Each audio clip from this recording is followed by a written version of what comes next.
Dr. Pham with Reach Pediatric Rehab today. Continuing to talk about concussion, I want to talk about school accommodations. So school accommodations are really important because school is a child's work, right?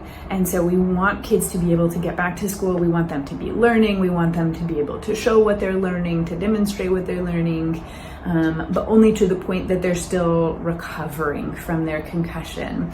And this is the toughest part, I think, oftentimes, because you cannot see concussion.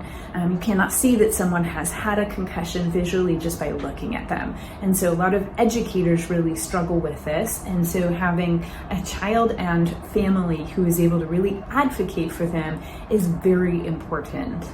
So things that we typically request are not more time for certain activities, but a decreased amount of work. So nobody has more time, right? Even kids who are in school, you don't have more time. What happens when you request more time is you just get backed up. You get backed up, kids get stressed out, and they feel like they can't keep up, they can't catch up because they've been given more time. But when do you do that? Do you do that on your summer break, your winter break? Like when does that time come from?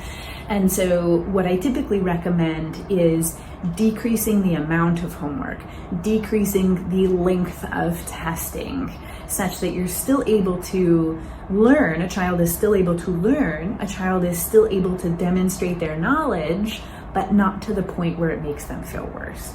Other things that I typically recommend asking for, taking breaks. So there's another video about the sub-symptom threshold level of activity, and that goes for schoolwork and attending school as well. So that will mean asking, I need to take a break, can I take a break?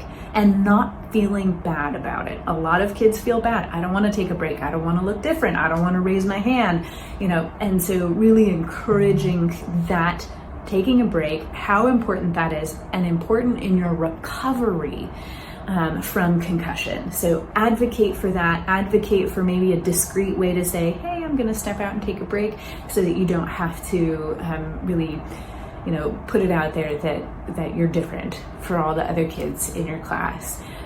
So these are some of the things that I recommend, generally speaking, for accommodations for school in the setting of recovery from concussion.